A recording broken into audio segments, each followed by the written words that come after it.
So we're going to start looking at this calculation or method called the scalar product. Product, as you should know, is a multiply kind of thing. And scalars, as you know, are a one-dimensional sort of thing, a size, a scale of something. So what we're looking for is something that we can do to two vectors that produces a single number in a useful, consistent way. And it's got to work for any dimension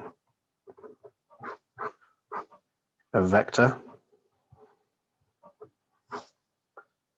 So it can't depend on shape.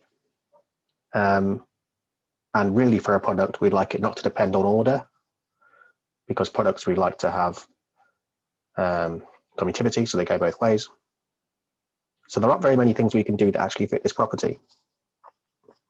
Now, because it turns out there are lots of different products we could explore, we have to make it clear which one we're doing. So these end up being called the dot product, and the symbol we use is dot, like our binary operations. So what can we do with these values to produce a single value at the end? And it turns out that the most natural one is actually the one that's most useful. So if we stick to the x direction, we can always match the x with itself. Whereas if we start mixing up directions, start x with y, when we get to this, do we do x with y and z, or x with just y? And then when we get to y, do it with x or z? So it makes most sense, it's simplest to keep directions to themselves. So if we do 3, -2, and 5 with 4,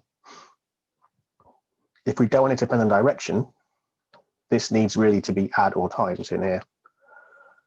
And for various reasons that we'll get to in other sessions, it's add that makes sense. Again, if we had subtract here, would they all be subtract or would they alternate? When it's just 2 dimensions, lots of things that seem sensible don't make sense in more dimensions. Whereas adding would work throughout. So this is -6 and 20, which is 14.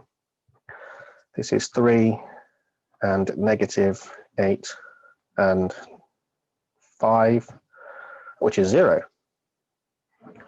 That's a neat coincidence. I didn't mean to set that up. So this is, in fact, the correct definition of scalar product. So if we have x1, y1, z1, plotted with x2, y2, z2, we get the product of the x's plus the product of the y's plus the product of the z's. And that obeys all the nice properties that you think multiplication has from your work with numbers. We don't have any issues with shape, like with matrices where things get turned around to actually, you know, the orientation of the vector doesn't matter because they're always columns. They always behave this way. It generalizes nicely. I hope that makes some kind of sense.